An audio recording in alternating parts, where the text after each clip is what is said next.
Bonsoir et bienvenue sur Europe 1. La ligne est ouverte comme tous les soirs au 39 21. Si vous avez envie de partager avec nous des moments de votre vie, si vous avez envie de vous confier, d'échanger, de partager des expériences, de vous entraider, de vous soutenir, Asiba et Quentin se feront un plaisir de vous accueillir au 39 21 avec la complicité de Philippe Chartier qui réalise cette émission. Et pour tous vos commentaires, toutes vos réflexions, vous avez également les courriels sur le site europe1.fr. Vous avez également les messages au 7 21 21 en commençant par le mot nuit. Jusqu'à 1h sur Europe 1, Caroline Dublanche. Bonsoir Rémi. Oui, bonsoir Caroline. Bonsoir. Si je veux me permettre de vous appeler ce soir, je suis dans une situation où je ne sais plus vraiment quoi faire. Bon, je suis un peu responsable quand même. C'est par rapport à une personne que j'ai rencontrée au niveau d'une cure. Bon, on s'est amourachés tous les deux. Ça dure depuis 2 ans, effectivement. Et à l'heure actuelle, je n'ai plus aucun sentiment pour cette personne. Oui. Disons qu'elle est mariée, moi je suis libre. Et elle venait régulièrement chez moi une 15aine de jours par mois. Et ce qui se passe, moi j'étais en cure pour un problème autre que le sien, et elle c'est un problème d'alcool qu'elle avait réussi à résoudre, mais actuellement elle est repartie de plus belle, je ne supporte plus, elle est alcoolisée tous les jours. Et le gros problème, la question que j'ai à vous poser, elle me harcèle maintenant. Donc je ne lui réponds plus, elle supporte pas. Donc elle me harcèle au niveau des SMS, du téléphone, même au niveau de ma famille. Oui. Et je me demande comment réagir, quoi. Voilà. Et quand elle vous appelle, elle a bu ? Ah bah oui, régulièrement.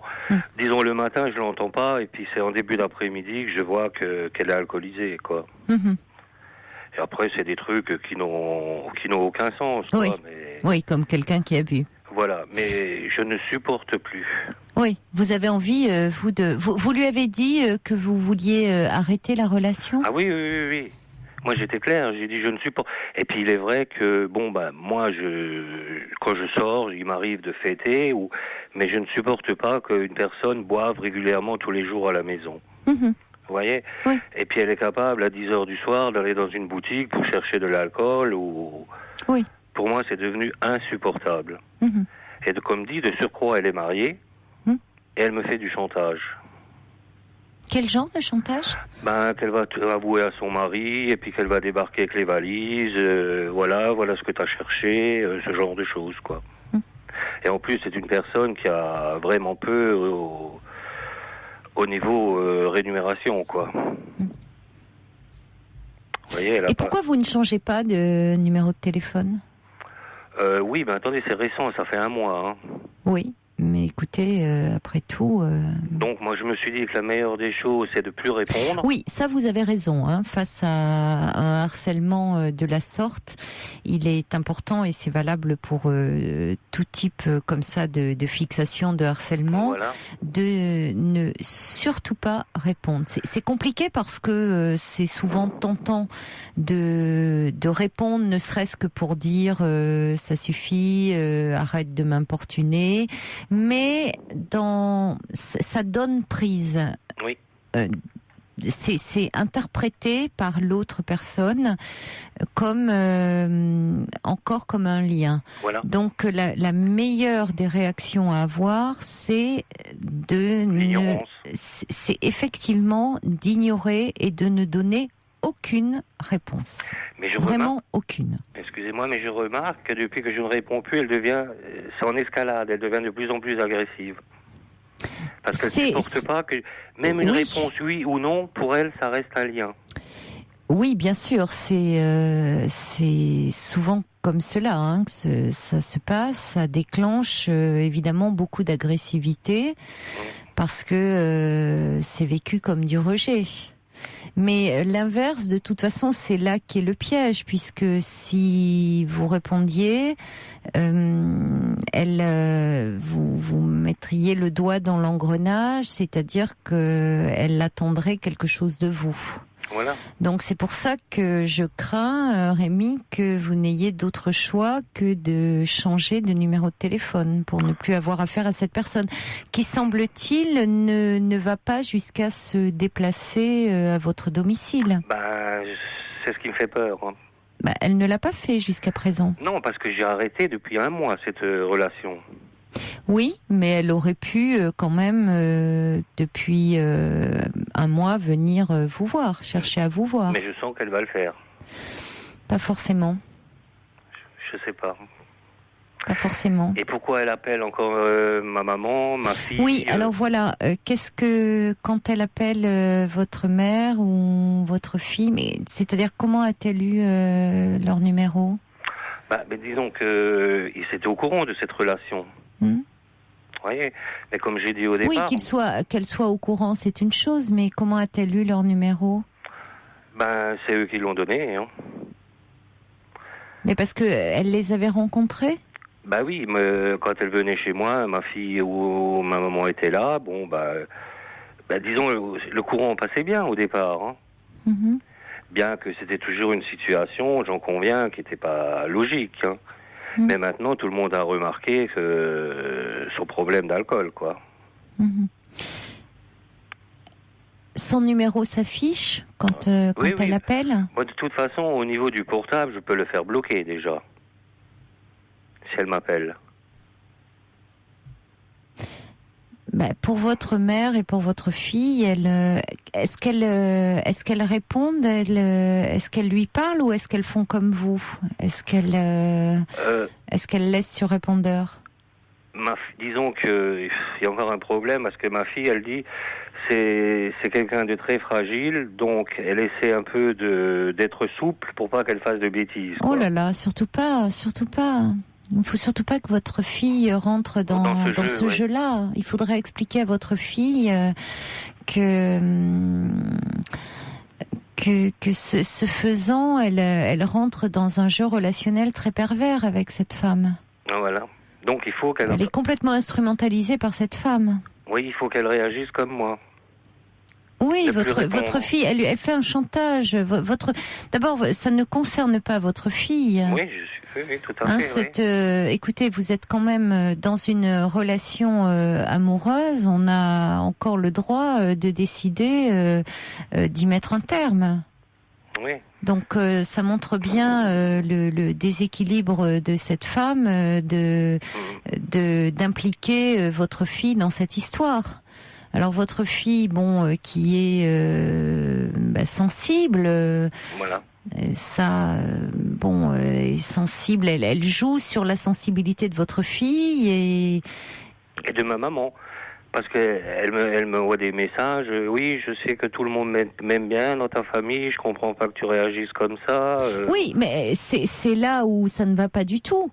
Parce que c'est pas parce que cette dame a certainement des qualités, c'est pas parce qu'elle a un problème avec l'alcool que c'est pas quelqu'un d'estimable par ailleurs et qui n'a pas des qualités. Néanmoins, il se trouve, Rémi, que vous n'êtes plus amoureux d'elle et que vous ne voulez plus avoir de relation avec elle, ce qui est votre droit le plus légitime. Voilà, ça c'est très clair dans ma tête. C'est très clair dans votre tête. Donc après, vouloir jouer sur la culpabilité en jouant sur votre point sensible qui est votre mère et votre fille, c'est assez pervers de sa part. Oui. Elle sait très bien là ce qu'elle fait. Oui, bien sûr. Et en plus, elle dit oui, elle dit par exemple à ma fille, oui, je sais plein de choses sur ton père, mais je peux pas te le dire, c'est trop grave, et c'est même pas vrai. C'est là où elle est très manipulatrice, et où malheureusement, en plus sous l'effet de l'alcool, elle pourrait être amenée à lui dire des choses assez terribles sur vous, et qui ne seraient pas du tout fondées, et qui pourraient être redoutables. Donc je crois qu'il faudrait... Quel âge a votre fille ? 27. Oui, elle est Elle est quand même, c'est une... Bon, ça va, elle est adulte, c'est une jeune femme, mais enfin, elle est adulte. C'est pas comme si c'était une adolescente. Je crois qu'il faut quand même que vous ayez une discussion avec votre fille en disant que, bon, cette femme, certes, est fragile, mais que sa fragilité ne justifie pas tout. Oui. Et qu'elle a un problème, bon, évident avec l'alcool, qu'elle seule peut le prendre en charge, et que ce qui est très regrettable, c'est qu'elle est en train de l'utiliser. Ouais. Votre fille, hein, oui, elle est en train de l'utiliser, et que qu'il ne faut pas qu'elle se laisse prendre comme ça, qu'elle se laisse manipuler de la sorte.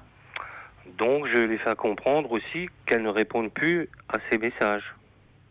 Oui, parce qu'en répondant à ces messages, elle laisse une brèche ouverte, une porte ouverte. Tout à fait. Ouais. Donc, elle va s'y engouffrer au risque d'entendre des choses qui peuvent terriblement la blesser, parce qu'on sait très bien qu'une personne qui a bu peut tenir des propos qui ne sont pas la réalité. Extrêmement désobligeants. Et qui ne reflètent en aucun cas la réalité. Mais évidemment. Évidemment. Et qui, pour votre fille... la déstabilise aussi. Peuvent être très déstabilisants. De surcroît, elle est enceinte en plus. Oui, alors d'autant plus, elle n'a vraiment pas besoin de ça. Donc il faut vraiment qu'elle pense à elle et qu'elle se protège. Si votre fille, c'est un manque de respect de la part de cette fille en plus. Bien, c'est-à-dire que exactement, il faut que votre fille comprenne que ça ne la concerne pas. Dire, écoute, c'était mon histoire avec cette femme.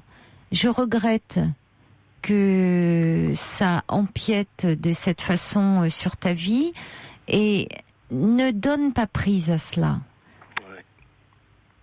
C'est pas faire preuve d'insensibilité, c'est il faut dire à votre fille ce qu'elle ne semble pas avoir conscience, c'est que cette femme la manipule. Alors, elle a de la compassion pour cette femme parce que cette femme a un problème avec l'alcool, mais ça ne justifie pas tout, et ça ne justifie pas qu'elle manipule votre fille de cette façon-là. Mais au fond d'elle-même, ma fille ne peut plus la voir non plus.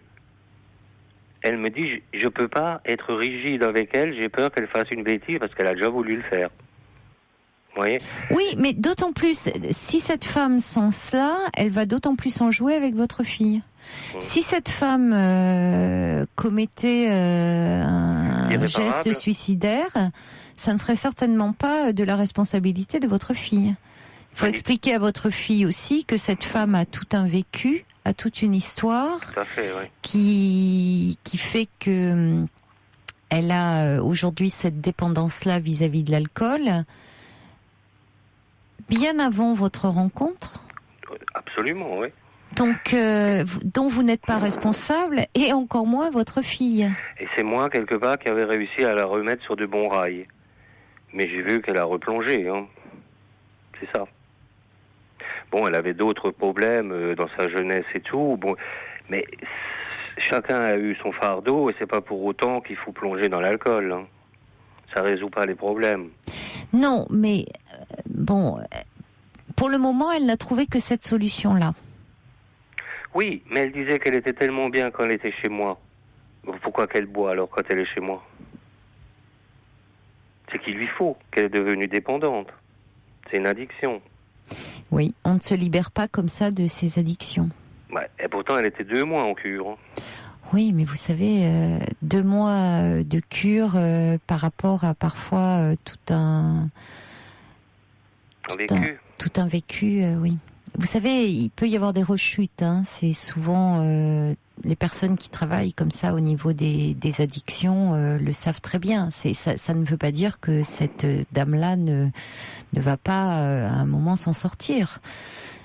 Oh, j'y crois pas, j'ai trop fait, hein, j'ai trop Vous essayé. ne savez pas, mais en tout cas, vous, Rémi, vous avez le droit de ne plus vouloir poursuivre cette relation. Ah non, j'endors plus les nuits et J'ai analysé le pour. Alors, le vous contre de la pouvez aussi, il y a situation. quelqu'un qui envoie un message là au 7 21 21, vous Oui. pouvez aussi déposer une main courante. C'est Nina qui dit ça. Oui, je C'est-à-dire, sais. ça reste bon, Oui, je ça sais. reste au niveau du commissariat.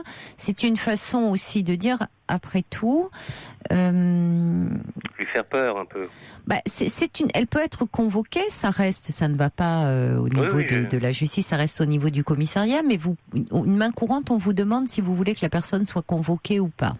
Alors Oui, vous je pouvez sais. dire non, je ne souhaite pas, ou vous pouvez dire oui, j'aimerais qu'elle soit convoquée, parce que le harcèlement téléphonique peut être puni par la loi, Oui, mais ça peut rester. C'est pas une plainte, une main courante, mais c'est une façon de dire bon, après tout, cette femme n'a pas à comme ça vous empoisonner l'existence. c'est une Ça forme peut être d'intimidation. une forme de intimidation. J'aime pas tellement le terme de rappel aussi à la loi. C'est mettre un tiers symbolique qu'est la loi quand même entre elle et vous, c'est-à-dire qu'elle n'a pas à exercer comme ça au fond de menaces, de chantage à votre niveau Ouais.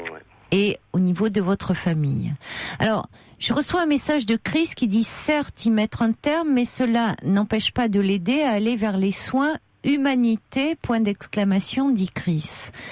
Mais je nuancerai parce que je reste en rapport on peut avec pas elle. à la fois mettre un terme à une relation de quelqu'un qui se montre quand même qui est dans le harcèlement, dans une forme de menace et de contrainte, et en même temps dans une relation d'aide.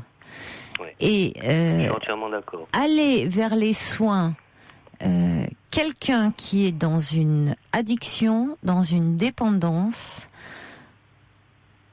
on ne peut pas contraindre la personne à céder si elle n'a pas ce désir de sortir de ça. Alors, cette dame, à un moment, l'a eu, puisqu'elle a été en cure. Oui. Donc, elle peut tout à fait, à un moment, décider, parce qu'elle l'a replongé trop bas, de décider d'aller de nouveau se faire prendre en charge. Mais je trouve que ça serait envoyer des messages complètement contradictoires, de dire je mets un terme à notre relation, mais viens, je vais t'aider à t'en sortir. C'est là où je ne suis pas d'accord avec vous, Chris. Non, moi je suis pas d'accord non plus. Parce que j'ai essayé par différents moyens et ça ne sert à rien. Ça repart de plus belle après. Oui, mais je crois qu'on ne peut pas être à la fois... Bon, vous avez pris la décision de vous séparer de cette femme, et encore une fois, vous en avez le droit. Vous ne pouvez pas à la fois dire je me sépare et en même temps dire bon ben je t'accompagne, et surtout que bon vous dites cette femme est mariée et donc vous pouvez pas tenir tous les rôles. Hein. Voilà. D'autant qu'elle empiète considérablement sur votre vie familiale en s'en prenant quand même à votre fille qui est enceinte, à votre mère, qui est âgée. Et là, alors un conseil quand même, dites bien à votre mère quand le téléphone s'affiche de ne pas la prendre en ligne. Le meilleur conseil que l'on puisse donner, ça c'est de façon générale, face au harcèlement, c'est de ne pas répondre. Mais c'est ce que je fais. De ne pas donner suite. Surtout pas. Mais vraiment, parce que la moindre chose, même insignifiante, ce qui peut paraître insignifiant comme message, même le plus banal, la réponse la plus banale soit-elle, dans la fixation, dans le délire, là il s'agit pas de délire puisque c'est une personne qui est sous l'effet de l'alcool, mais parfois ça peut être dans des cas de pathologie. On ne sait pas quelle place on peut prendre dans le délire d'une personne, peut être interprété de façon très très différente. Donc la meilleure chose, la meilleure attitude, c'est le silence. Et quand le harcèlement est vraiment trop importante, effectivement, c'est la main courante, voire le dépôt de plainte. Hein. Mais j'avais pensé à une chose, je sais pas si elle est bonne, c'est d'appeler son médecin. J'ai le numéro de son médecin traitant. pour lui expliquer la situation. Est-ce que c'est une bonne ou mauvaise idée? Je ne sais pas. Pour lui expliquer... qu'elle est de nouveau replongée à fond dans l'alcool, quoi.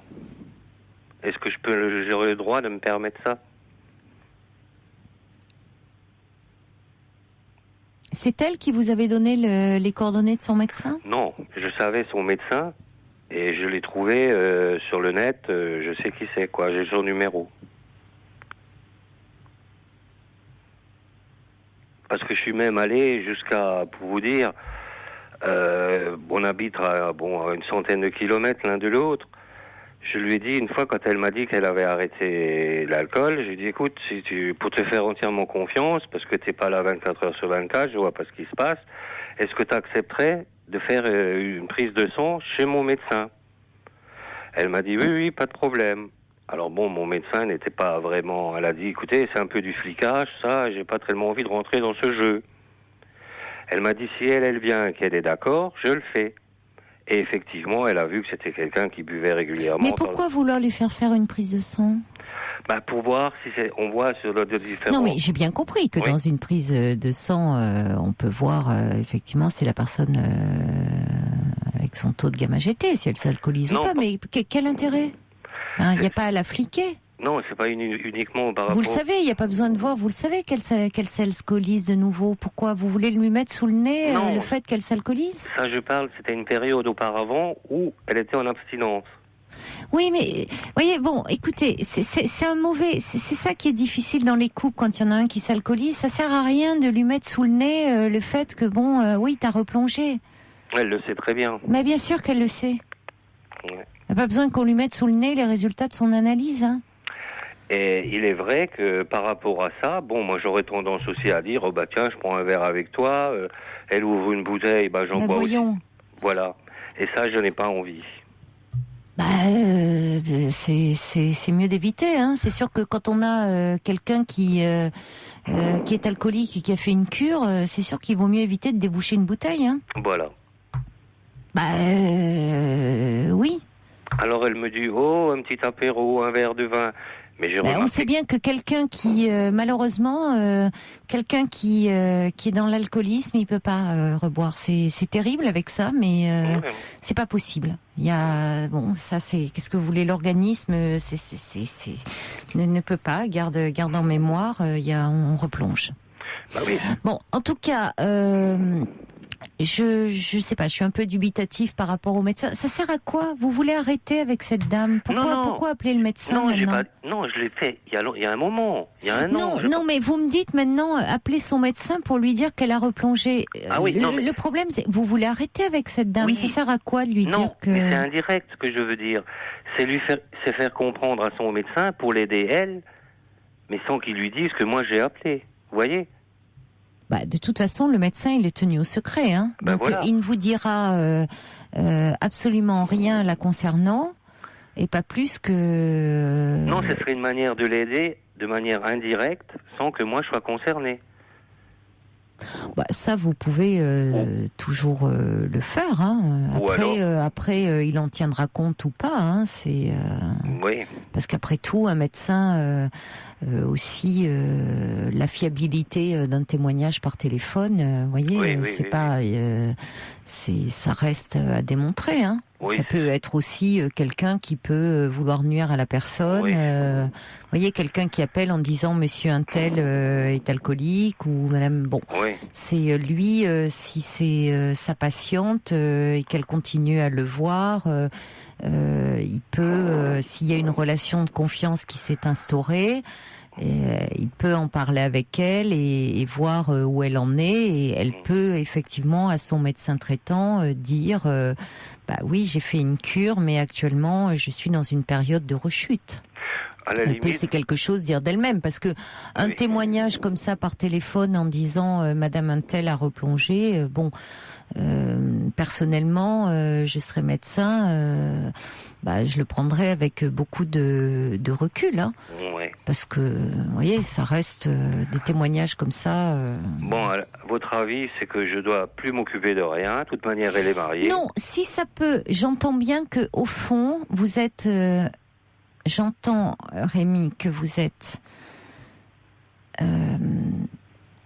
soucieux malgré tout, que bon, cette femme à un moment, vous l'avez aimée, qu'aujourd'hui vous vous détachez d'elle et que c'est malgré tout douloureux pour vous de la voir dans cet état-là, voilà. Et que vous aimeriez quand même pouvoir faire quelque chose pour elle et que pour vous, ça vous soulagerait un peu d'appeler son médecin et de dire je tenais à vous informer et à vous dire voilà cette dame je voulais vous dire qu'elle a rechuté. Bon. Quitte à prendre rendez-vous et lui parler de vive voix, ça serait peut-être préférable. Oui. Je pense. Oui. Ou il accepte de me voir, ou il me dit non. Exactement. Je crois que c'est des solutions. À ce moment-là, vous pouvez lui en parler. Parce qu'effectivement, comme vous dites, c'est complexe dans la mesure où cette femme est mariée et où, à mon avis, si vous vous en rendez compte, son mari s'en rend compte également. Mais après, ce qui se joue au sein d'un couple, on ne sait pas. Voilà. Parfois. Ce qu'elle me raconte, c'est pas argent comptant, comme on dit. Et j'ai l'impression que quand elle partait, lui était soulagé quelque part. Il était content. C'est mon ressenti à moi. C'est compliqué de savoir parce qu'effectivement, on ne sait jamais ce qui se passe vraiment au sein d'un couple. Voilà. Elle me dit, il se passe rien depuis X années entre eux et tout. Bon, c'est ce qu'elle me dit. Ça, c'est ce qu'elle vous dit, oui. Voilà. Mais entre ce qu'elle me dit et la réalité des choses, il y a un fossé. Oui.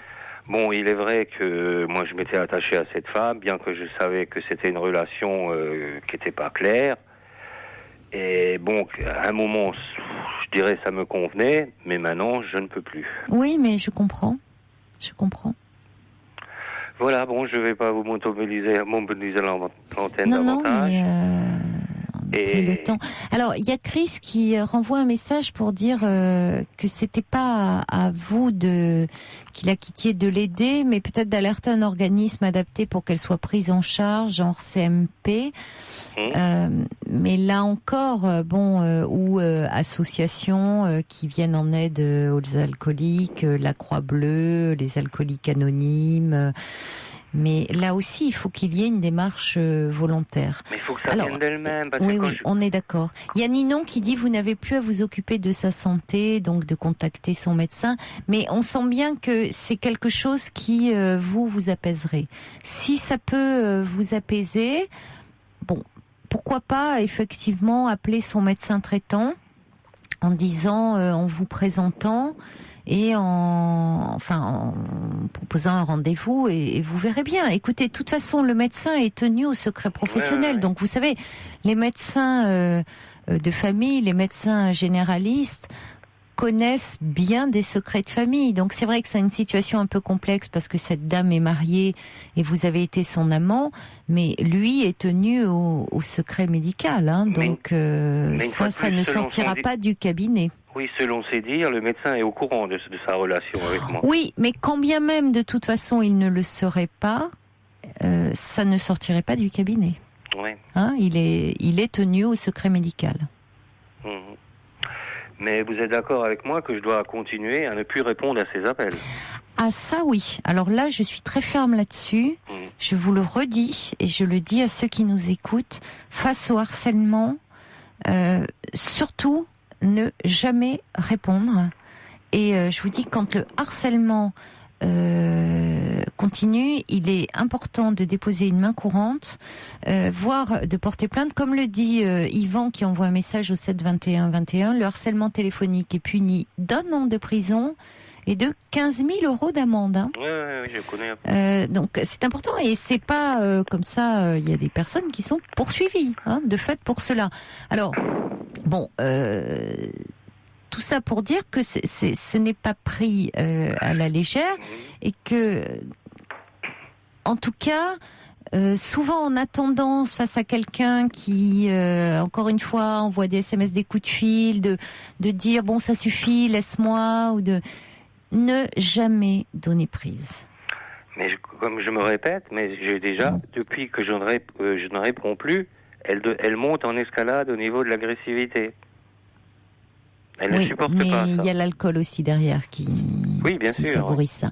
On va accueillir Pascal qui est avec nous au 39 21. Bonsoir Pascal. D'accord. Oui, bonsoir. Bonsoir Pascal. Oui, bonsoir. Moi, je voulais intervenir par rapport au témoignage, c'était surtout par rapport à la rechute. Oui. Parce que j'aurais voulu expliquer un peu, enfin, dire un petit peu ce que moi je connais un petit peu dans ce domaine-là. C'était par rapport à la rechute. Parce que lorsqu'on fait une cure, souvent quand on a un problème d'alcool, on essaye toujours de pas aller chercher quel est le vrai problème, quoi, si on veut. Et souvent, on essaye dans ces cas-là de se rapprocher de quelqu'un. Hein? Et lorsqu'on fait une cure, c'est souvent très mauvais d'avoir une relation avec une autre personne. Ouais, ça, je suis d'accord. Une relation proche. Hein, vous voyez, parce que du coup... On est dans un cocon, dans une bulle. Voilà, c'est ça, si vous voulez. Et du coup, on va pas chercher les réelles raisons qui nous font boire, hein, qui sont diverses et variées. Mais du coup, on préfère s'impliquer dans une relation avec une autre personne, dans une relation fusionnelle, qui en fait, du coup, souvent n'aboutit à rien. Ouais, mais c'est ce qui s'est passé, ouais. Voilà. Et souvent, ça amène, excusez-moi, j'ai pas l'habitude de parler au téléphone, enfin à la radio, du coup. Et du coup, ça amène souvent des rechutes, et des rechutes qui sont parfois dramatiques, parce que lorsqu'on a une relation avec quelqu'un, il y a un gros côté émotionnel qui rentre en jeu, et quand la rechute arrive, c'est souvent des rechutes qui sont très graves, quoi. Ouais, mais c'est un peu ce qui se passe, ouais.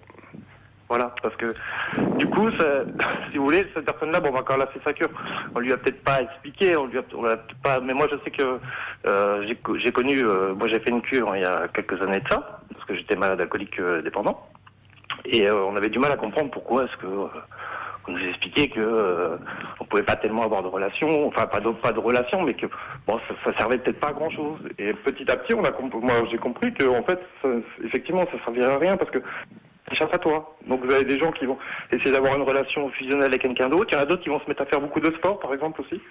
Ouais. C'est vrai. Ils vont chercher un échappatoire. Oui, c'est vrai. Une compensation, tout d'un coup. Oui. Ou alors qui vont, par exemple, se mettre à faire beaucoup de travaux manuels ou des choses comme ça. Ouais. Et en fait, ça ne sert pas. Après, toutes les cures sont différentes et il n'y a pas de mauvaise cure. Il y a des gens qui peuvent réussir une cure basée sur les travaux manuels ou sur. Non, mais ce qui se passe, Pascal, moi j'étais dans cette cure absolument pas pour le même problème. Hein. Oui, mais pour d'autres difficultés. Et je vais vous dire, de façon générale, alors c'est peut-être tant pis, je vais quand même le dire, mais vous savez, en tant que psy, on est toujours très réticent. On le dit, mais quand et c'est souvent, ça arrive souvent parce que forcément, on vit dans les patients qui viennent là pour un temps comme ça de cure dans un endroit clos. Nouent des liens, alors des liens amicaux et parfois des histoires d'amour, mais on est toujours assez inquiet finalement par rapport à ces histoires d'amour qui se créent, comme vous le dites, Pascal, parce que ce sont souvent un peu des compensations, des béquilles assez névrotiques finalement, où ça vient pallier des manques, hein, où tout d'un coup on remplace un manque par un autre, une relation fusionnelle par une autre. Alors vous me direz on vient compenser une addiction par une autre, on compense par de l'amour fusionnel, on s'accroche finalement à une autre personne. Est-ce que c'est de l'amour? Est-ce que c'est quelque chose d'autre? Et souvent, ces amours-là, elles évoluent pas de façon très constructive. Hein. Ouais. Donc, les équipes soignantes ne regardent pas, oui, j'ose le dire, d'un œil très favorable ces amours-là, parce que c'est pas en termes de jugement moral évidemment, mais c'est par rapport à l'évolution personnelle, individuelle des personnes qui sont là, parce qu'on se dit c'est assez casse-gueule, excusez-moi d'être familière, mais voilà. Vous le dites. C'est un peu ce qu'on nous avait expliqué en fait. On nous avait dit, c'est pas qu'on veut pas, on vous juge pas du tout. Non, c'est pas du tout ça. Voilà, on a l'expérience. Nous, on a l'expérience. On travaille dans le domaine et on sait que de toute façon, ça ne marchera pas. Donc, ça serait pas vous rendre service ou rendre service aux patients de laisser faire. Donc, même nous carrément, c'était comme ça. Ils nous avaient dit, à ce compte-là, on arrêtera la cure. Oui. Bien sûr. Ça arrive parfois. Oui, ça arrive. Et c'est ce qu'ils nous avaient expliqué. Ils nous avaient dit on préfère arrêter la cure que vous refassiez une cure plus tard, parce que si vous partez dans une relation amoureuse, ça veut dire qu'en fait, tout simplement, vous n'êtes pas prêt. Vous n'êtes pas prêt à arrêter. Vous n'êtes pas prêt à regarder en face ce qui ne va pas. Et pourquoi vous prenez de l'alcool? Donc ça ne servirait à rien. Ce serait pas rendre service que de vous dire oui, c'est très bien, c'est parfait. Et puis à la sortie de cure, vous allez replonger directement. Mais moi, excusez-moi, à l'époque, j'étais pour une déception amoureuse. Et j'étais en grande dépression par rapport à ça. Et au niveau de cette cure, le psychiatre m'a dit, au bout de 8 jours, non, on vous garde pas. Vous pouvez rentrer chez vous. Vous êtes en train de jouer notre rôle ici. Vous jouez le psychothérapeute avec les patients, et ça ne va pas. Il vous a dit ça à vous? Oui. D'accord. Il m'a dit, vous savez, votre problème, si on devait prendre les gens qui ont des déceptions amoureuses, il faudrait en construire des établissements. C'est vrai, et heureusement qu'on n'hospitalise pas tous les gens qui ont une déception amoureuse, vous imaginez? Voilà, et au bout de 8 jours, il voulait me renvoyer. Oui. Et j'ai dit, non, ça va pas. Il avait peut-être vu il m'a dit, écoutez, vous, ce qu'il vous faut, c'est être entouré. Oui. Et ce problème, vous pouvez très bien le retrouver chez vous. Vous êtes sociable, vous savez parler et tout. Oui. Et à la limite, j'aurais mieux fait de l'écouter et de partir au bout de ces 8 jours. Oui. Avec du recul, il avait entièrement raison. Bon.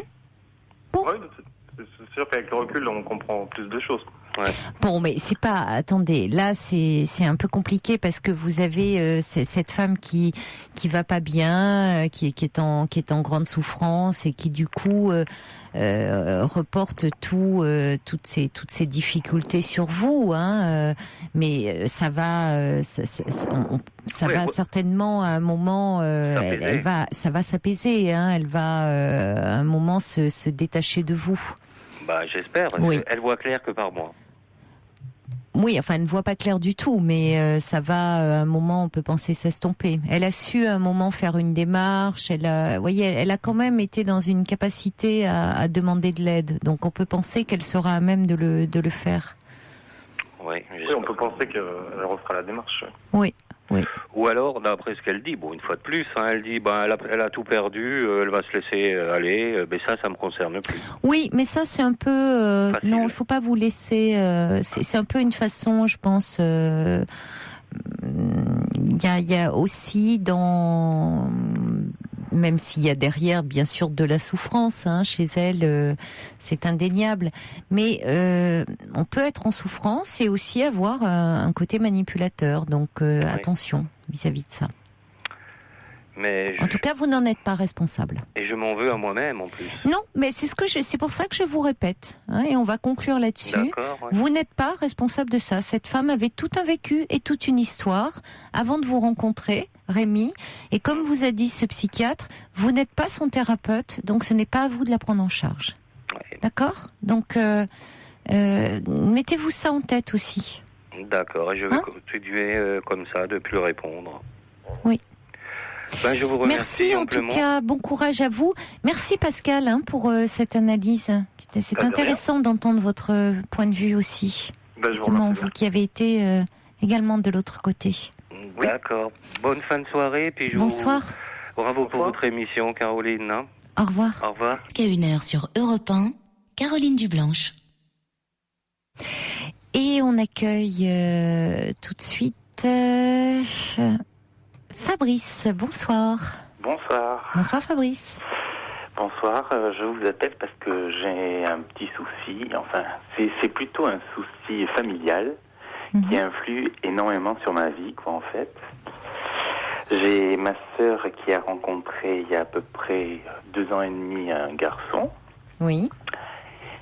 Et de suite, elle a eu un petit garçon là-dessus, 2 mois après. Et bon, il se trouve que le petit était pas très bien. Il a eu des problèmes au niveau... Enfin, il a eu une maladie génétique. Et donc le papa s'en est pas franchement occupé. Dès que le petit était malade, il n'y allait pas. Donc c'est plutôt ma mère et moi qui accompagnons ma sœur quand elle va à l'hôpital.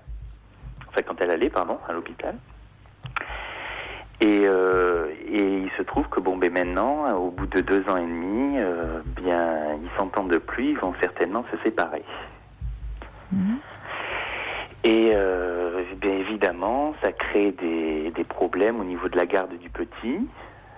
Ma sœur est complètement bouleversée, ce qui, vu qu'on est très soudés dans la famille, tout ce qui bouleverse ma sœur bouleverse mes parents et ça me bouleverse à moi aussi. Donc du coup, je suis un petit peu dans l'embarras, je sais plus quoi faire. Déjà pour elle, parce que elle déjà elle sait pas quoi faire. Et dès que je lui donne un conseil, elle fait exactement l'inverse, quoi. Et ça, c'est un petit peu le don de m'exaspérer.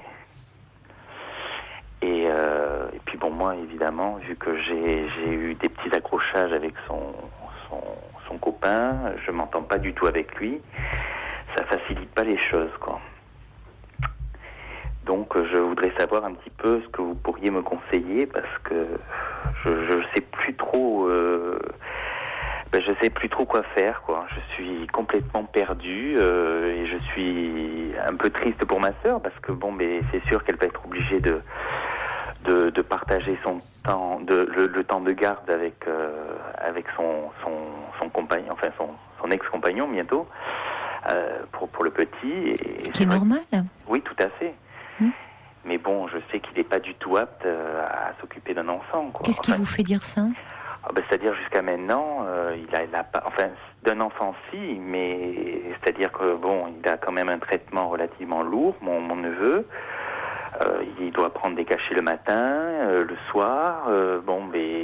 Qu'est-ce qui vous fait dire que son père ne serait pas à même de lui donner son traitement? Jusqu'à maintenant, il a été complètement. Il est très immature, en fait. Tout ce qui est jeu, tout ce qui est un petit peu ludique, ça, il n'y a pas de problème. C'est un bon père pour ça. Mais dès qu'il y a un problème, ça, c'est vraiment un problème, quoi. C'est qu'on doit prendre le relais. Et moi, ça me fait peur, parce que je me dis que s'il était seul avec le petit et qu'il y avait un problème, moi j'ai peur. J'ai peur pour ce petit qui est au milieu. Et écoutez, peut-être que jusqu'à présent, il ne s'en occupait pas parce que c'était votre sœur qui s'en occupait. Donc, à partir du moment où il aura la garde de son fils, on peut quand même imaginer qu'il ne va pas laisser son fils sans traitement. J'espère. Non, mais c'est... Mais écoutez, vous dites une chose qui devrait quand même vous amener à réfléchir, Fabrice. Vous dites que, au fond, dès que vous donnez un conseil à votre sœur, elle fait exactement l'inverse. Oui. Alors, ça me retombe dessus. Bon. Alors, vous pensez pas que ça vous amène pas un peu à vous poser des questions? Je sais bien que je devrais pas m'en mêler. En tout cas, être un peu plus à distance. Oui, oui. Mais pourquoi vous vous impliquez autant dans la vie de votre sœur? C'est-à-dire que c'est un tort, hein. C'est un tort, j'en suis bien. J'ai pas dit que c'était un tort, mais c'est quand même une constatation. Je me rends bien compte que c'est même sans voir par rapport à mes relations avec ma sœur, hein. C'est mes parents avec moi. Oui, j'ai l'impression qu'il y a vraiment, vous dites on, il y a vraiment une espèce de clan, de famille, les parents, vous, votre sœur, mais au fond finalement, peut-être oui, le côté clan familial, mais au fond votre sœur, tout en étant là-dedans, vos conseils, elle les écoute pas, et après tout, ça signifie quand même quelque chose. Ça veut dire, quel âge a-t-elle, votre sœur? 30 ans. Oui. Elle a peut-être envie, même si, bien évidemment, que cette histoire est difficile pour elle, cette séparation. C'est jamais simple de se séparer et avec un petit enfant comme ça au milieu. Mais pourquoi voulez-vous à tout prix... Vous êtes le frère aîné ? Oui. Pourquoi voulez-vous à tout prix, comme ça, la conseiller? Vous pensez qu'elle n'est pas à même de prendre des décisions pour sa vie? Ben là, j'ai un peu l'impression qu'elle est un peu, pas vampirisée, mais complètement sous l'influence. C'est-à-dire que ce garçon bon, il est très limité intellectuellement. Ah bah dites-moi, quelle image vous avez de votre beau-frère? Non, mais c'est-à-dire que... Immature, limité intellectuellement. Oui, ça paraît très difficile, très oui, dur. pour votre sœur, elle s'est choisi un drôle de mari, un drôle de père pour son enfant. Ben, c'est-à-dire qu'elle c'est tombé elle-même. Tout ce que je vous dis là, c'est ce qu'elle pense aussi maintenant. Oui, maintenant, parce qu'ils sont en conflit, Fabrice. Mais enfin, c'est quand même l'homme avec qui, à un moment, elle s'est mariée, avec qui elle a fait ce petit garçon, quand même. Donc, oui, je trouve qu'à un moment, elle n'a pas dû le trouver limité intellectuellement. Ah, mais bien sûr. Non, ouais. mais bon après. Mais c'est vrai que nous, on en parlait, nous, de notre côté. Mes parents et moi, et c'est vrai que on le trouvait pas à notre goût, quoi, on va dire. Ah ben ça, oui, mais enfin, en l'occurrence, c'est pas vous qui viviez avec lui. Ah ben heureusement. Non, mais non, mais je comprends très bien que ça paraît très dur ce que je dis. Pour le moins, oui. Mais je suis, il y a un peu de colère aussi, hein. Mais vous avez une vie, vous, amoureuse? Non. Non. Enfin, si, oui, des petites histoires comme ça. Oui. Mais pourquoi vous... Je vous pose cette question parce que je trouve que ça me paraît fou qu'à 35 ans, vous soyez aussi impliqué dans la vie de votre sœur. Ah oui, mais ça, mais elle est aussi impliquée dans la mienne, hein. Oui, mais c'est-à-dire, le problème, c'est que nos vies à tous se chevauchent vraiment beaucoup. Oui, mais c'est peut-être le problème. Et c'est... Enfin, vos vies, vous avez les vies de vos parents, mais moi, le fonctionnement clanique comme ça peut être un peu préoccupant. Ah oui, non, mais j'en conviens, hein, mais... Parce que du coup, l'étranger, c'est-à-dire l'étranger, ce qu'on appelle parfois la pièce rapportée, il n'a pas vraiment sa place, quoi. Si. Le beau-frère, la belle-fille, le genre, enfin, vous voyez, c'est finalement tout ce qui est en dehors du système familial, ça peut pas aller. Moi, peut-être, je sais pas. Mais c'est pas, enfin, elle a eu un ex-mari et son ex-mari était tout à fait accepté dans notre famille, quoi. On l'a accueilli les bras ouverts. C'était comme moi, j'ai réagi avec lui comme si ça avait été un frère, mon frère, quoi. Et pourquoi elle s'est séparée de lui? Bon, il avait des problèmes d'alcool et ça allait pas. Donc, évidemment, c'est sûr que vivre avec quelqu'un qui a des problèmes d'alcool au quotidien, ça va pas être évident. Donc, moi, j'avais remarqué, mais bon, après. Moi, je sais qu'il a toujours été correct. Donc finalement, lui, il était très accepté par la famille, un peu le gendre idéal, mais il se trouve qu'il n'était pas formidable puisqu'il avait des problèmes d'alcool. Oui. Donc c'était pas aussi simple que ça, vous voyez. Ah mais de toute façon, nul n'est... Non, mais de toute façon, moi, de toute façon, pour ma sœur, c'est évident que je rencontrerai jamais le beau-frère idéal. C'est pas possible parce que je souhaiterais pour elle... Mais finalement, Fabrice, l'important, c'est pas tant le beau-frère idéal. L'important, c'est que votre sœur, elle soit heureuse dans son couple. C'est que vous rencontriez, je sais pas, la compagne ou le compagnon idéal pour vous. Mais après tout, voyez, on n'est pas obligé d'être. Chacun aussi a un peu sa vie, même si après, tant mieux si on a des liens. De sympathie, amicaux, si on s'entend bien avec ses beaux-frères ou avec ses belles-sœurs. Mais tant mieux. Mais l'important, c'est que ça se passe bien dans le couple. Alors après, vous me dites par rapport à votre neveu, pour lequel vous vous faites du souci, pour revenir à votre préoccupation. Bon, peut-être que votre beau-frère, puisqu'appelons-le encore comme ça, puisque pour le moment il est encore votre beau-frère. Oui. Eh bien, vous dites tout ce qui est aspect ludique. Bon, là, il est parfait pour ça, mais vous le trouvez pas très responsable vis-à-vis de son fils. Mais parce que pour le moment, c'est peut-être votre sœur qui prend cela en charge. Mais lorsque ils seront séparés et qu'il aura son fils, qu'il en aura la responsabilité, on peut penser, même il y a tout lieu de penser, qu'il va là s'occuper de son enfant et que quand même un traitement, il sera à même de lui donner et de prendre soin de cet enfant qu'il aime. Je pense que bon... Ah non, pour ça il aime, ça c'est sûr. Bon, donc dans la mesure où il aime cet enfant, il sera à même de penser à lui donner son traitement matin et soir. Peut-être que là, effectivement, il a beaucoup délégué de choses à votre sœur. Non, mais c'est vrai que c'est-à-dire que je suis très très dur envers lui. Parce que vous lui en voulez, parce qu'en même temps vous aimez beaucoup votre sœur et que du coup, comme vous dites, il y a de la colère parce que vous la sentez malheureuse et perturbée aussi par cette séparation. Par rapport à eux, parce qu'à la limite, leurs histoires, ce qui s'est passé entre eux, moi, vous savez, je connais ma sœur aussi, elle est pas facile. Après, c'est leurs histoires, quoi. Mais moi, je l'en veux beaucoup par rapport à tout ce qu'il n'a pas fait quand le petit, il est né avec... Oui, c'est ça. Il y a l'histoire de cet enfant petit aussi, le fait qu'il a, il y a la maladie de cet enfant. Il y a le oui, fait mais que ça, vous savez, avorté, il n'était pas là. Enfin... Vous savez, Fabrice, c'est bon. Bien sûr qu'il y a ce passif que j'entends, qui est compliqué, mais vous n'y pouvez. Bon, il y a qui entre en ligne de compte dans votre colère et certainement dans celle de vos parents.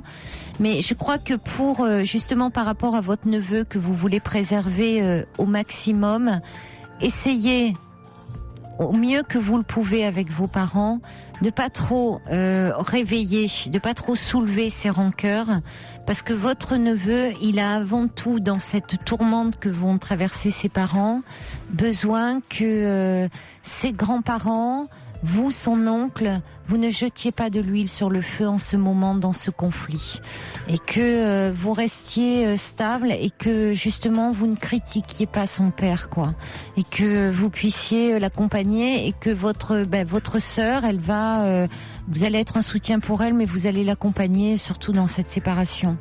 Donc il a été peut-être pas suffisamment présent comme vous le voulez, mais ça vous n'y pouvez rien. Merci en tout cas de votre appel, Fabrice. Au revoir.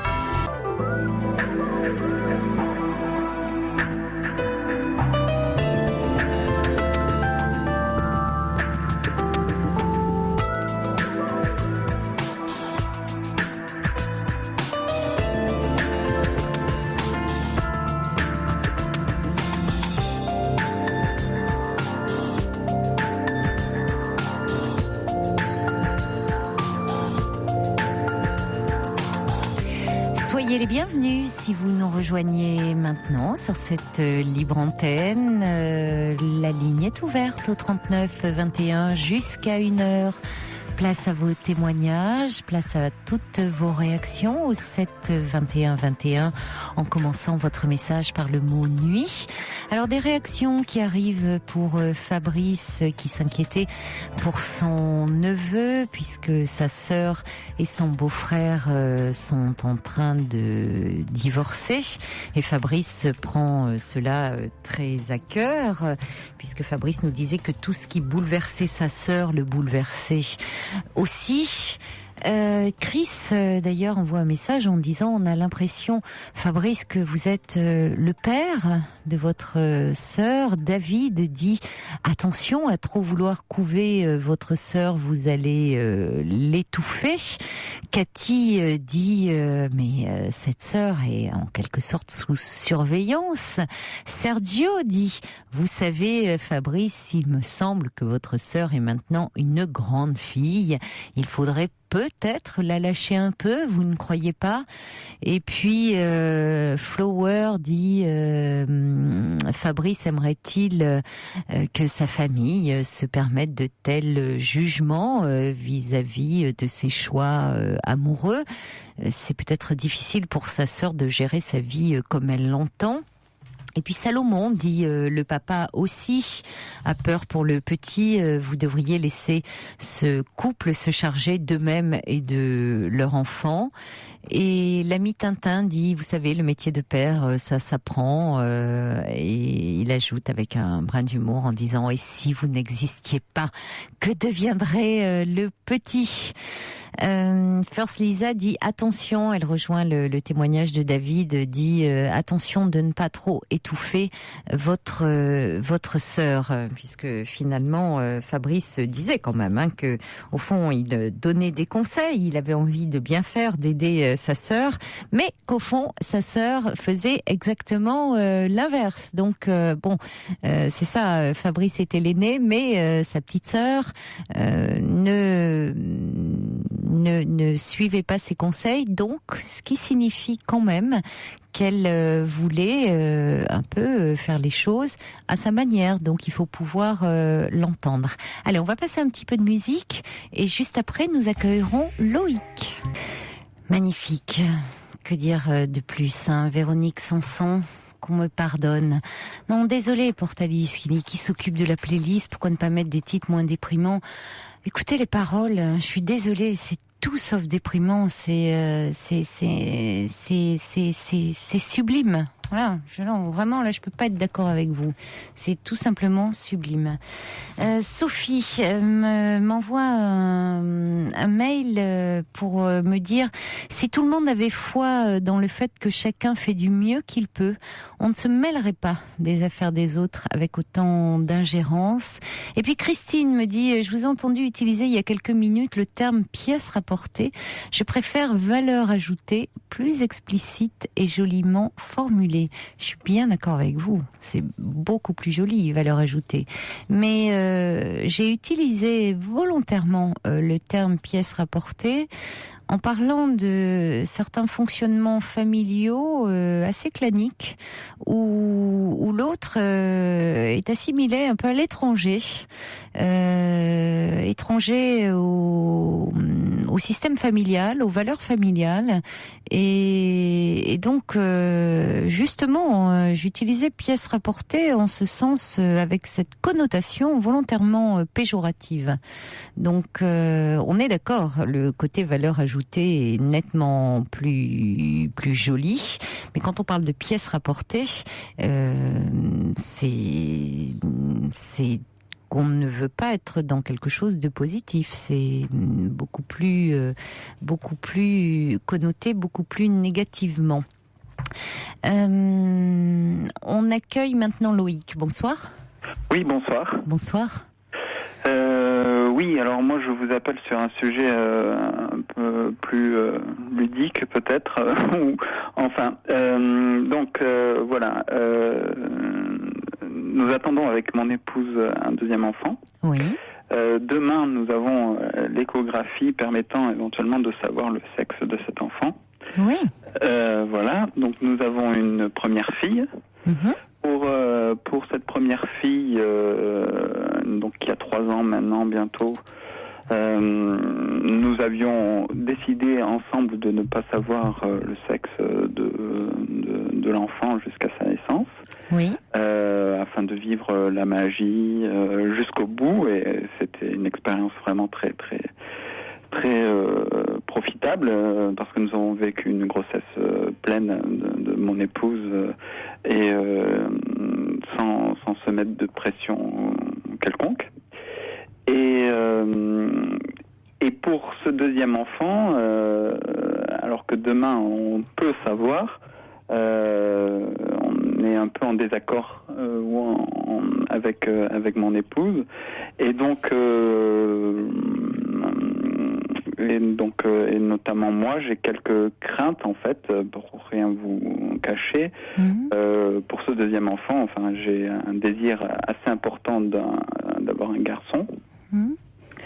Et donc j'ai un peu peur, si je ne sais pas le sexe dès demain ou assez rapidement, et qu'il s'agissait encore d'une fille, que j'ai une déception, et que du coup je l'accueille moins bien à la naissance que je ne le souhaite en fait. Donc voilà, mon épouse, elle est dans une autre démarche. Enfin, Oui.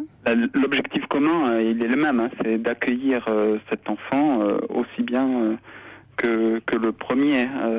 Ça c'est bien sûr notre objectif premier, et se préparer à cet accueil de la meilleure façon possible. Et donc moi j'ai l'impression qu'en sachant si c'est un garçon, je serais très très très heureux et donc la préparation se fera pour moi en tout cas très facilement. Si c'est une fille, je pense que j'aurai le temps d'avaler entre guillemets une pointe de déception que j'ai peur de pas absorber, même si à la naissance l'enfant sera là et que peut-être toute déception se dissipera. Si je ne sais pas, voilà. Et quant à mon épouse, elle estime pouvoir accueillir mieux cet enfant et préparer l'accueil de cet enfant si, comme pour le premier, elle ne le sait pas. Voilà. C'est un peu ça. C'est-à-dire que votre épouse, elle ne souhaite pas connaître le sexe du bébé. Comment ? Votre épouse ne souhaite pas connaître le sexe du bébé jusqu'à la naissance. Elle n'a pas besoin de se préparer. D'une certaine manière, si j'ai bien compris toute notre discussion de ce soir et de ces derniers jours, en connaissant le sexe du bébé maintenant, et peut-être d'avoir aussi une déception, que ça trouble sa préparation et le reste de sa grossesse, et qu'elle la vive un peu moins bien qu'elle n'a vécu sa première grossesse. Elle a peut-être besoin de jouer avec son imaginaire aussi, finalement, jusqu'à la naissance de votre enfant, de pouvoir jongler avec le fait que c'est une fille, un garçon, voyez, jusqu'à de ne pas fixer le sexe de l'enfant, c'est-à-dire l'échographie vient nommer, vient nous donner une identité sexuelle à l'enfant. Alors que effectivement, et en quelque sorte vient perturber, entraver l'imaginaire. Oui, ça a beaucoup d'effets. Il y a beaucoup de conséquences. Et c'est là où les hommes et les femmes ne vivent pas l'échographie de la même façon. Oui. Parce que souvent, j'ai entendu, ayant travaillé en maternité, pour diverses raisons, les hommes étaient assez désireux, enfin au moment de l'échographie, étaient très très demandeurs. Ce qui peut se comprendre parce que au fond, la grossesse, évidemment, leur échappe. Hein, c'est pas du ressenti. C'est pas du. C'est ce que je pense aussi. Évidemment. Donc vous êtes impliqué, mais vous ne la ressentez pas. En sachant le sexe. Ça concrétise. Mais bien évidemment, pour mon épouse, elle se préparera mieux, en tout cas, elle le ressent comme tel, en ne le sachant pas. Et donc, ce qu'on ne souhaite absolument pas, c'est la solution que moi je sache et elle ne sache pas. On veut prendre une décision commune là-dessus. Et donc,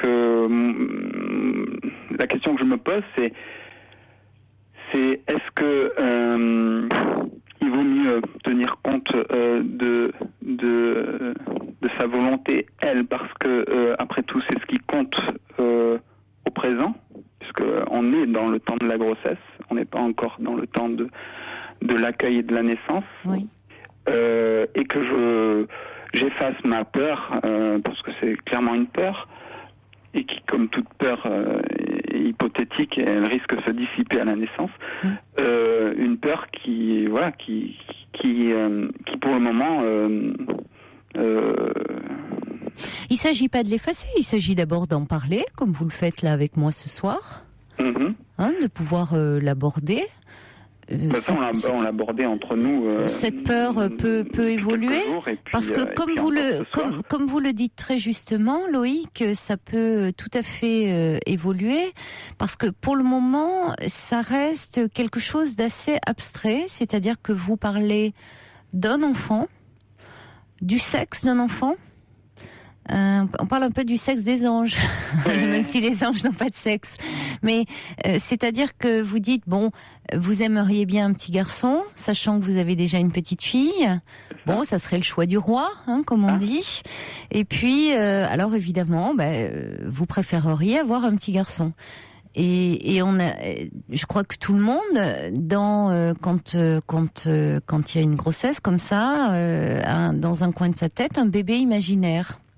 C'est-à-dire le bébé imaginaire. Alors ça porte pas seulement sur le sexe de l'enfant, mais il y a des représentations même de l'enfant tel qu'il serait. On l'imagine, on le voit dans les rêves qui sont faits quand on a des femmes en thérapie, en analyse, ou des hommes, mais souvent ça se ressent plus chez les femmes, parce qu'on dit souvent l'inconscient est assez à fleur de peau au moment de la grossesse, et donc il y a beaucoup c'est une période où il y a des rêves souvent assez riches, et donc il y a des représentations souvent assez claires de l'enfant telle qu'elle se l'imagine, et heureusement la plupart du temps l'image entre le bébé, les correspondances entre le bébé imaginaire et le bébé réel se font, s'harmonisent bien.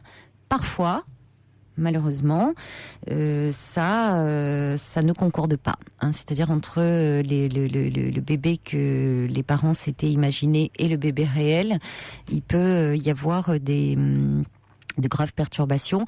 Ça peut être le cas quand il y a évidemment un enfant porteur de handicap, quand il y a mais en l'occurrence par rapport au sexe, là vous parlez de façon générale. Alors vous avez peur de la déception si c'était une petite fille, et donc de moins bien accueillir cette éventuelle petite fille. Oui. Mais comme vous dites, on est dans le temps de la grossesse, dans le temps de la naissance, avec cette effraction que représente la naissance. Là, il y a rencontre dans le réel. Il y aurait rencontre avec votre petite fille. Et là, il y a quelque chose qui se jouerait entre elle et vous. C'est-à-dire que ça serait plus une petite fille, ça serait votre petite fille. C'est peut-être ça aussi qui me fait peur, c'est le fait que notre petite fille est tellement merveilleuse, j'ai peur d'être trop dans la comparaison, de pas l'aimer autant que c'est j'aime. Ça. Vous aimez tellement votre petite fille que vous vous dites, c'est pas possible que j'aime autant si c'était une autre petite fille, que je l'aime autant. Mais c'est une crainte, mais c'est qu'une crainte. Oui, mais c'est une crainte. En même temps, j'ai conscience qu'elle est peut-être comme toute crainte assez irrationnelle, et que ce que vous avez dit précédemment, à la naissance, la magie jouera comme elle l'a joué pour la première fois. Mais c'est une crainte assez communément partagée. Je crois que quand il y a comme ça, souvent lors du deuxième enfant, ça se voit moins lors du troisième enfant, puisqu'il y a eu ce deuxième enfant entre-temps. Mais lorsqu'il y a cet amour comme ça qui est quand même très particulier, cet amour que l'on peut ressentir pour un enfant, on se dit je vais pas pouvoir éprouver ça à nouveau pour un autre enfant, je vais pas pouvoir l'aimer autant. Or en fait, on se rend compte que si ça se multiplie.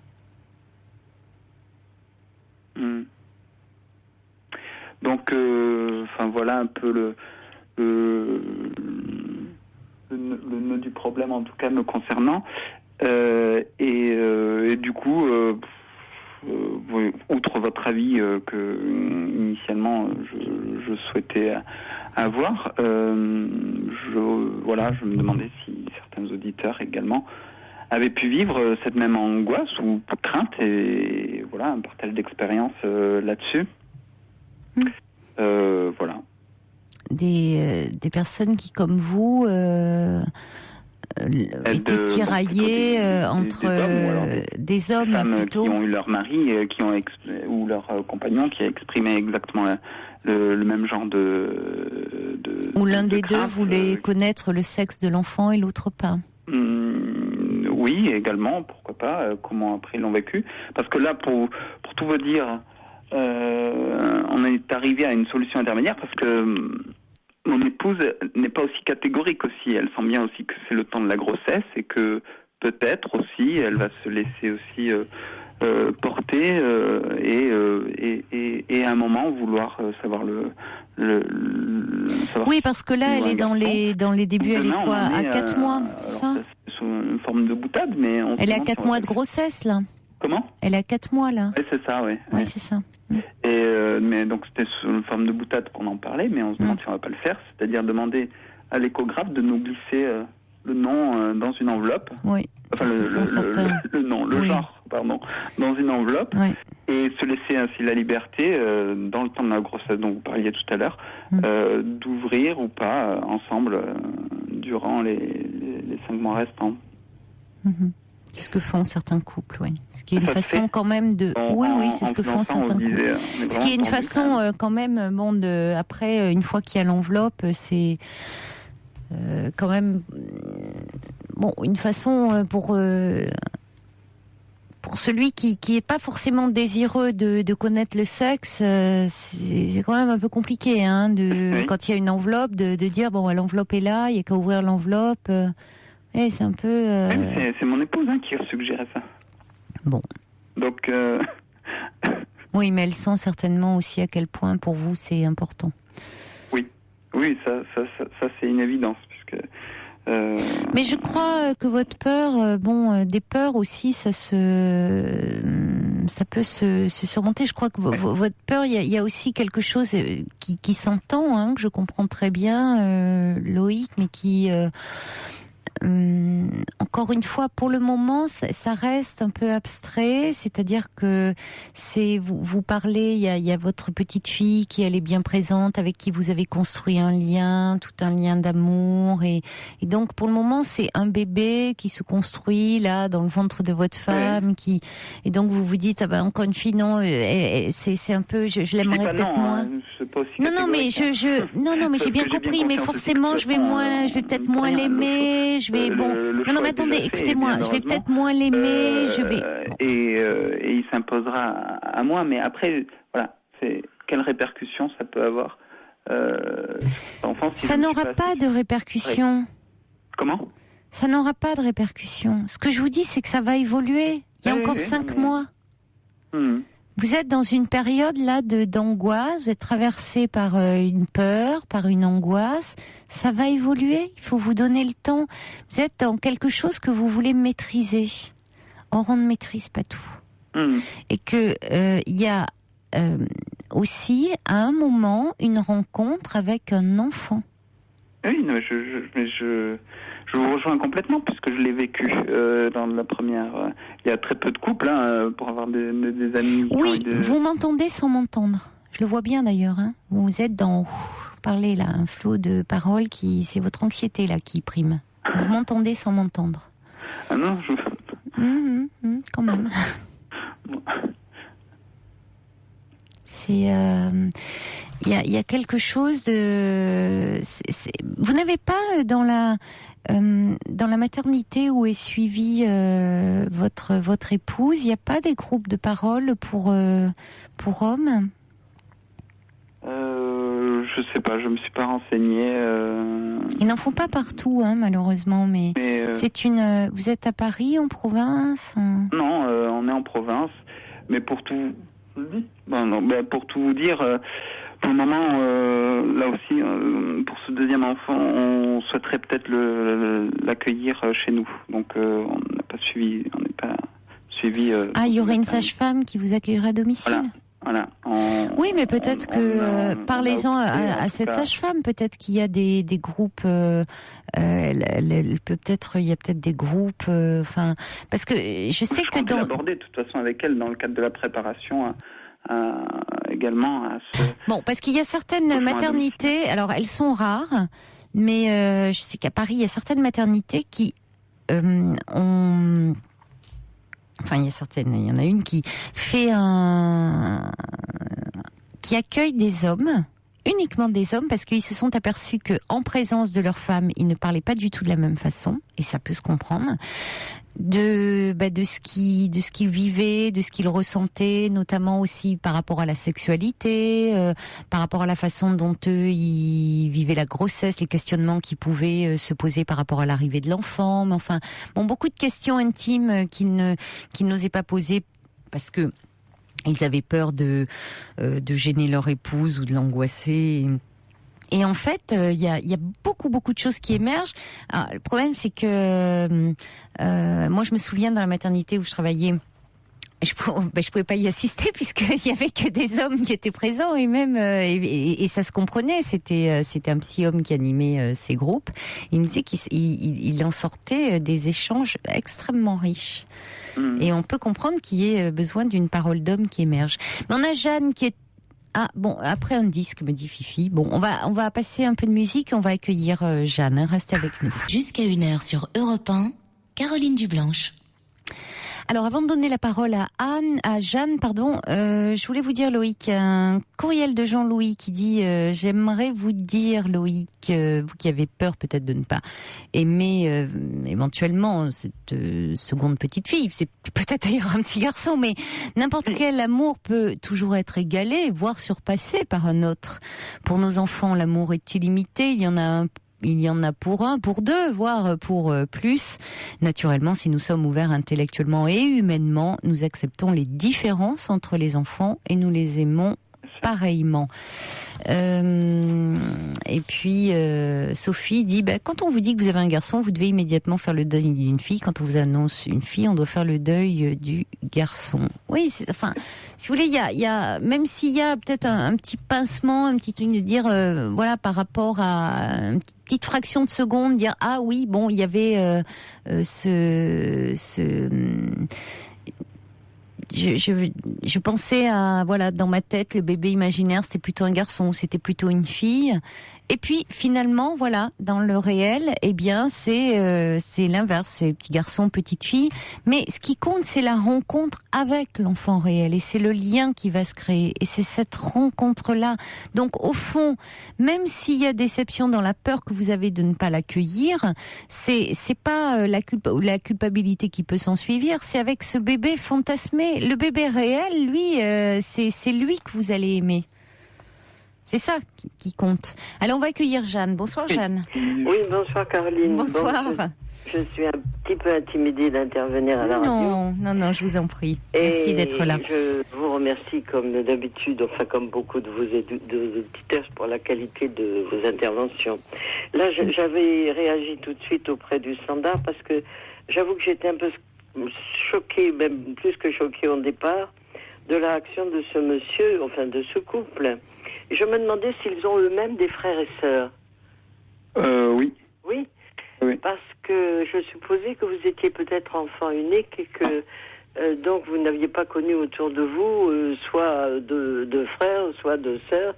Mais enfin, mon idée est que l'enfant, que l'on peut espérer garçon ou bien que l'on peut espérer fille, ce que vous avez très bien dit Caroline, c'est que l'enfant, lorsqu'il est là, tout s'écroule, il y a le ciel qui vous tombe sur la tête et l'enfant est là dans vos bras. Oui, pardon, je vous laisse finir. Oui, non, mais je pensais que vous en avez parlé d'ailleurs, même si vous pensez peut-être ne pas craindre avoir moins d'amour pour cet enfant à venir que pour la petite fille que vous adorez déjà, que vous avez déjà et que vous adorez. J'avoue que je comprenais pas très bien vos doutes. Alors, est-ce que il y a des raisons qui vous font des raisons familiales ou autres ou enfin, en tout cas, s'il y a des raisons familiales, elles sont vraiment inconscientes. Non, voilà, là, on. Oui, mais c'est une bonne question, Jeanne, en même temps. C'est vrai. C'est une bonne question en même temps. Vous avez raison sur la position de la fratrie, sur quelle place. Oui. Que bon, étant donné que moi-même je suis grand-mère, je peux en parler savamment. Puis j'ai eu 2 filles, en l'occurrence. Donc il n'y avait pas l'échographie, vous, quand vous avez mis vos enfants au monde. Finalement, c'était plus simple. Alors évidemment, pour plein de choses aujourd'hui, on voit des malformations, beaucoup de maladies qu'on peut détecter. Mais quand des grossesses qui se passent bien, vous voyez, pour des grossesses sans problème, l'échographie peut finalement aussi compliquer les choses, entrave beaucoup l'imaginaire.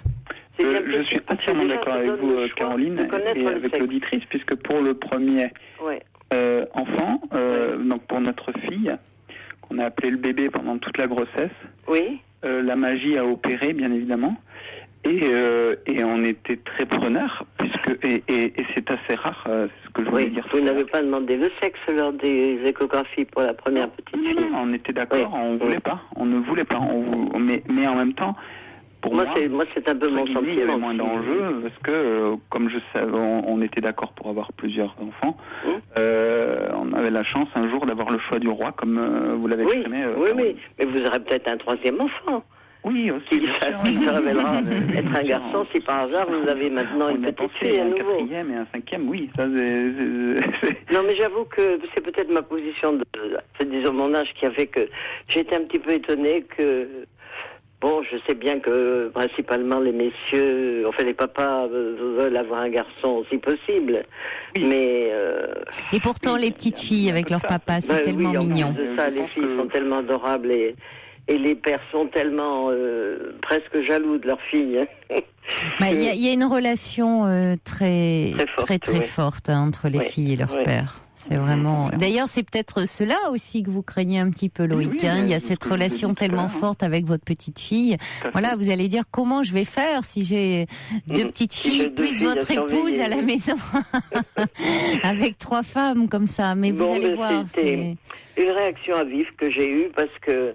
Je pense qu'ils doivent être dans le bonheur sans état d'âme, simplement en attendant que ce petit bout de chou leur soit remis dans les bras. On est complètement dans le bonheur. Mais c'est intéressant parce que dans ces phases, souvent de bonheur, comme vous dites, Jeanne, parfois on le voit avant un mariage, pendant une grossesse, c'est pas des phases complètement de bonheur, et je pense pas, notamment à la grossesse, c'est jamais sans anxiété, sans période comme ça, un peu de nuages, sans angoisse. Ça réactive beaucoup de choses. Je suis d'accord, parce que je suis dans l'attente d'un arrière-petit enfant, figurez-vous, et je sais bien comment se passe une grossesse qui est au 5e mois. Je sais bien que ça ne se passe pas avec des échographies tous les mois, avec un tas de c'est parfois de surveillance, etc. Alors, si vous voulez, par rapport aux échographies, évidemment que c'est bien sûr une avancée par rapport, parce que je me dis, bon, pour certaines personnes qui entendent, qui peuvent se dire, c'est sûr que c'est une avancée parce que ça peut permettre je le disais, de repérer certaines malformations, certaines choses. Ça a été une avancée, mais il y a même des gynécologues, enfin des personnes qui disent que ça a été peut-être un peu trop. Certaines femmes d'ailleurs disent qu'elles le vivent comme une intrusion dans leur intimité. Et c'est vrai que sur le plan psychique et sur le plan de l'imaginaire, quand une grossesse, on voit qu'elle se déroule normalement, c'est quand même quelque chose d'assez intrusif parce que on surveille tout, quoi. D'ailleurs, on voit même maintenant dans les albums les photos de famille, souvent la première photo, c'est la photo de l'échographie, quoi. Et on est là à scruter le profil du bébé, presque à trouver une ressemblance avec le grand-oncle, on tombe un peu dans l'absurdité. Même d'ailleurs pour les médecins échographes, qui font un métier extrêmement difficile. D'ailleurs, beaucoup maintenant ne veulent plus le faire parce qu'on voit avec, il y a eu il y a des procès qui leur sont faits. S'ils ne repèrent pas des malformations, maintenant on leur dit c'est une faute professionnelle. Alors, en même temps, les parents, bon, on peut comprendre, mais ils sont aussi très ambivalents parce que quand ils viennent aux échographies, ce qu'ils veulent voir, c'est effectivement la première des choses, connaître le sexe. Voir, alors on voit bien son profil, est-ce qu'il suce son pouce, alors que lui, le médecin, ce qu'il essaye de repérer avant tout, c'est si le bébé va bien, s'il est en bonne santé, s'il n'y a pas de malformation. Alors en même temps, il faut être là avec les parents à discuter et tout, mais bon, le médecin, lui, il fait son métier, et il repère vraiment si tout va bien, quoi, si l'enfant se porte bien. C'est quand même le but premier, hein, c'est pas de voir s'il y a un zizi. Bon. Enfin, moi, je sais qu'en ce qui concerne mes filles, j'ai refusé de savoir ce qu'elles allaient avoir, quelles que seraient donc mes petites filles, puisque en l'occurrence c'était les petites filles. Et là, pour mon arrière-petit enfant, j'ai dit que je ne voulais pas le savoir. Attendez, si vous parlez ensemble, là, attendez Loïc, laissez parler un petit peu. Excusez-moi, je n'avais pas entendu. Non, allez-y Jeanne, c'est que vous parliez en même temps, donc on vous entendait pas. Excusez-moi. On vous écoute, Jeanne. Ah non, j'expliquais que je n'avais pas voulu, lorsque mes filles ont accouché, connaître le sexe à l'avance.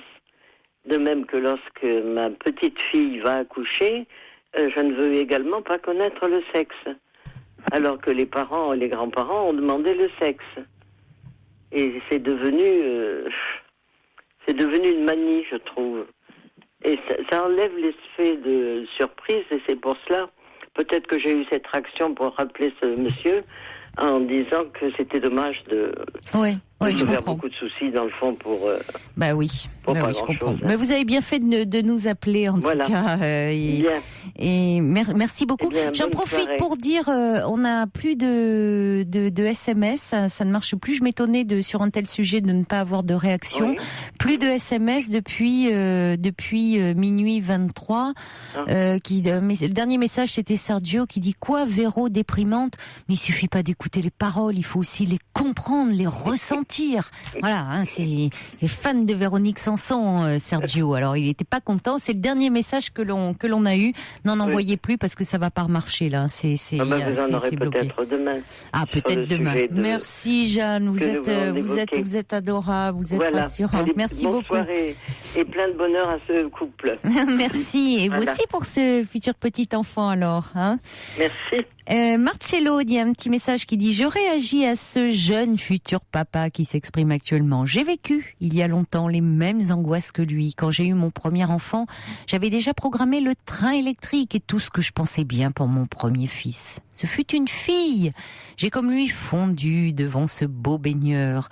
Au deuxième enfant, j'ai eu les mêmes réactions que lui. Et quand ce bébé est arrivé, c'était une fille.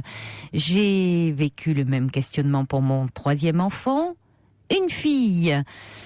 Je n'ai jamais moins aimé l'une par rapport aux autres. Alors, cool garçon, tu seras un papa aimant. Le seul fait de te poser ces questions donne la réponse. Pour finir, dit Marcello, je suis grand-père de 4 petites filles et depuis 1 mois, d'un garçon. Comme quoi, voilà, la patience finit par payer. Ça sera peut-être votre cas. Bonsoir René. René, vous êtes là ? Oui, je suis là. Bonsoir. Bonsoir René, vous vouliez revenir sur le témoignage de Rémi. Donc c'était en tout début d'émission et Rémi avait rencontré une femme en cure. Il voulait rompre avec elle, mais cette femme le harcelait. Cette femme avait un problème avec l'alcool.